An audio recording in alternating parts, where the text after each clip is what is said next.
জলবায়ু পরিবর্তনের অভিঘাত ও উজানের ঢল ও অতিবৃষ্টিতে স্মরণকালের ভয়াবহ বন্যা দেখেছে দেশ।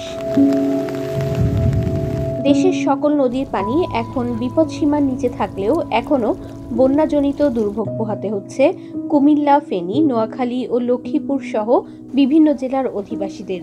বিভিন্ন স্থানে জলাবদ্ধতার পাশাপাশি ব্যাপকভাবে ছড়িয়েছে পানিবাহিত ও চর্মরোগের প্রাদুর্ভাব।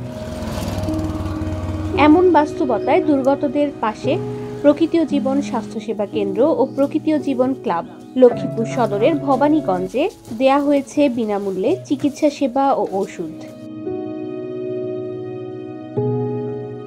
বন্যা পরবর্তী ক্ষয়ক্ষতি কাটিয়ে ওঠা ও জীবন জীবিকা বাঁচানোর লড়াই করতে থাকা দুর্গতরা ঘরের পাশে স্বাস্থ্যসেবা পেয়ে স্বস্তি জানিয়েছেন। জ্বর কাশ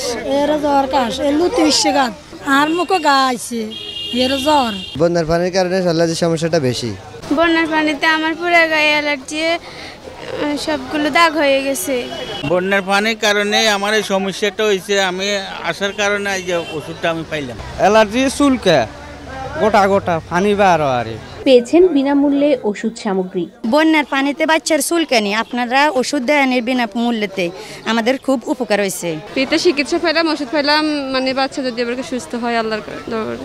অ্যালার্জি আছে, দাঁতে ব্যথা করে, কিছু সাবাইতে মারি না, বিনামূল্যে ওষুধও পাইলাম, চিকিৎসা হইল। চুলকানিটা বাড়ে গেছে, তখন ওষুধও পাইছি বিনি পয়সা, ডাক্তার দেখাইছি। দেশের পরিবেশ প্রতিবেশ সংরক্ষণের পাশাপাশি আর্তমানবতার সেবায় যুগের অধিক সময় ধরে কাজ করে যাচ্ছে প্রকৃতি ও জীবন ফাউন্ডেশন, প্রকৃতি ও জীবন স্বাস্থ্যসেবা কেন্দ্র এবং প্রকৃতি ও জীবন ক্লাব।